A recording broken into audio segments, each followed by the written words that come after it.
Profecias do Fim do Mundo. Esse livro traz as principais profecias reconhecidas pela Santa Igreja de santos, santas, beatos, veneráveis e papas sobre o fim dos tempos, os tempos do Apocalipse que nós estamos vivendo. Importantíssimo para você entender o que vem por aí. O livro Profecias do Fim do Mundo está na loja Sagrada Face, www.lojasagradaface.com.br, em tiragem limitada. Adquira logo o seu. Vamos lá então para a profecia de São Malaquias, o último Papa. São Malaquias viveu de 1094 a 1148.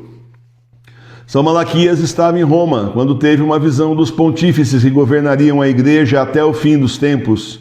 Ele apresentou seu manuscrito ao Papa Inocêncio II para consolá-lo em meio às suas tribulações, e o documento permaneceu desconhecido nos arquivos romanos até sua descoberta em 1590. Ou guardado nos arquivos romanos, né? É assim, normalmente não se acha muito prudente ficar divulgando profecia e tudo mais, e depois, com certeza, em 1590 viram que tudo era verdade, né? Porque tinha dado certinho o encadeamento dos papas que ele falou que ia ter até o último.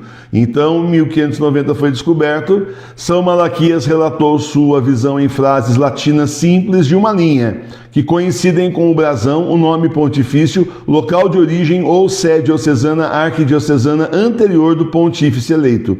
Às vezes a natureza de um papado é indicada. Eu vou ler de novo para você entender isso aqui, olha. Às vezes você não está acostumado com a igreja, porque hoje muita coisa não é mais divulgada, mas todo bispo e todo papa tem um brasão. Tá? Com o lema do Papa, com o lema do Bispo, com ali figuras, né, que representam muitas vezes a proposta de vida dele, outras vezes representa de onde ele veio, de qual congregação ele veio, ordem ele veio, outras vezes representa alguma coisa de família, tem sempre um significado. Todo Papa tem um brasão, Bento XVI também tinha, né? O Papa João Paulo II também, se você for pesquisar na internet você vai ver, todos eles têm. Se eles vão explicar direito lá o que é, isso eu já não sei, mas que você acha os brasões, se quiser pesquisar, você acha. E esses brasões, né, essa linha que São Malaquias relatou sua visão em frases latinas simples, de uma linha, que coincide com o brasão, o nome pontifício, o local de origem ou sede diocesana, arquidiocesana anterior do Papa eleito. Às vezes a natureza do papado é indicada. Nós vamos ver isso aqui agora.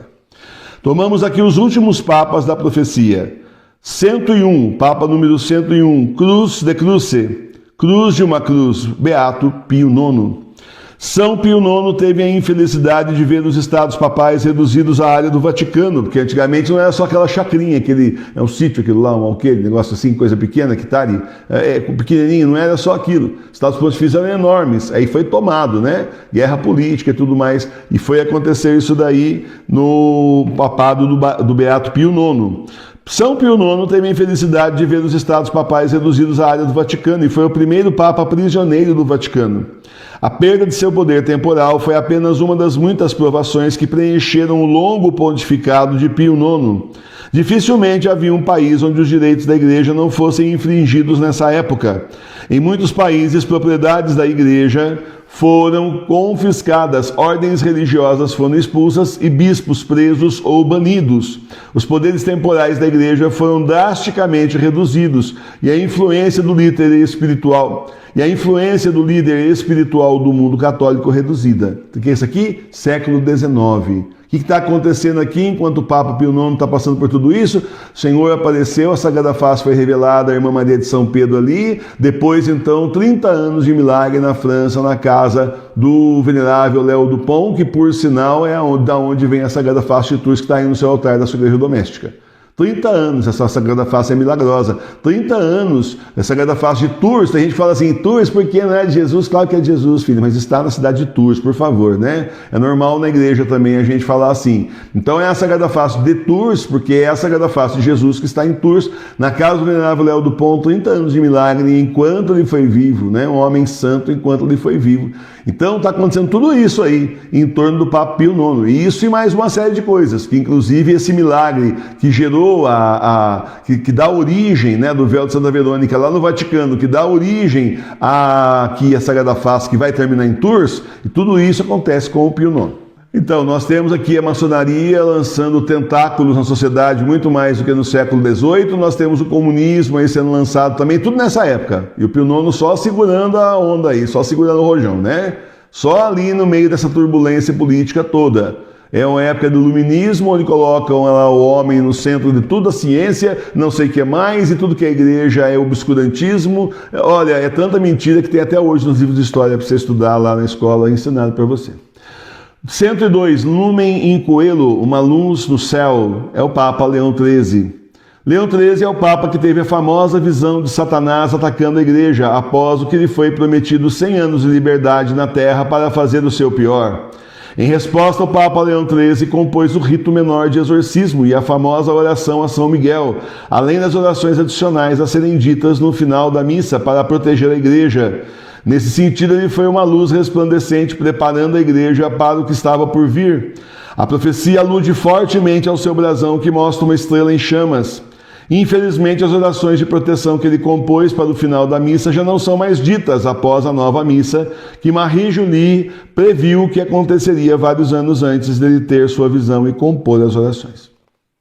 Então, esse exorcismo, justamente que nós rezamos até hoje, de São Miguel Arcanjo, inclusive, aquele que é completo, que a gente reza que todo dia, 3 horas da manhã e 6h30, e uma vez por mês ao vivo, 18 horas, esse exorcismo é escrito, depois dessa visão que o Papa Leão XIII teve, escrito por ele e liberado e incentivado para que os leigos rezassem também. Era para ser rezado no final de todas as missas. Resultado, colocar aquela fórmula mais simples, que é essa que a gente reza, São Miguel Arcanjo, defendemos na batalha, essa fórmula mais simples, e depois quando veio, aí depois do Vaticano II, Paulo VI reformou lá o missal, simplesmente foi cortado.